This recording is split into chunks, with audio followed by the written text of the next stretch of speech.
തൃശൂർ മുരിങ്ങൂരിൽ ആൽമരം കടപുഴകി വീണു. ചാലക്കുടിയിൽ നിന്ന് കാടുകുറ്റിയിലേക്ക് പോകുന്ന വഴിയിൽ ഗതാഗതം പൂർണ്ണമായും സ്തംഭിച്ചു. മരത്തിനടിയിൽ 2 ബൈക്കുകൾ കുടുങ്ങി. വിവരങ്ങളുമായി ലെവിൻ കെ വിജയൻ ചേരുന്നുണ്ട്. ലെവിൻ, എപ്പോഴായിരുന്നു ഈ അപകടമുണ്ടായത്?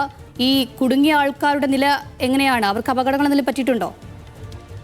അഞ്ജലി, ഇന്ന് വൈകുന്നേരം 6:15 കൂടിയാണ് ശക്തമായ കാറ്റ് പ്രദേശത്ത് വീശിയടിക്കുന്നത്. ഈ ശക്തമായ കാറ്റിനെ തുടർന്നാണ് ഈ ആൽമരം, വർഷങ്ങൾ പഴക്കമുള്ള മരമാണ്, ഇത് കടപുഴകി വീഴുന്നത്.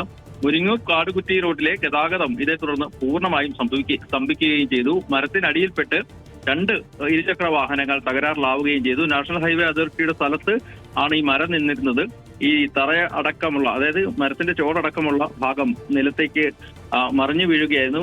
ശക്തമായ കാറ്റിൽ ഈ മരം പൂർണ്ണമായും തന്നെ മറിഞ്ഞ് വീണാണ് അപകടമുണ്ടായത്. പക്ഷേ ആർക്കും പരിക്കില്ല. ഈ മരത്തിന് ചുവട്ടിൽ പാർക്ക് ചെയ്തിരുന്ന 2 ഇരുചക്ര വാഹനങ്ങളാണ് അപകടത്തിൽപ്പെട്ടത്. കനത്ത മഴയെ തുടർന്ന് തൃശ്ശൂരിൽ മറ്റു സ്ഥലങ്ങളിലും നാശനഷ്ടങ്ങൾ ഉണ്ടായിട്ടുണ്ട്.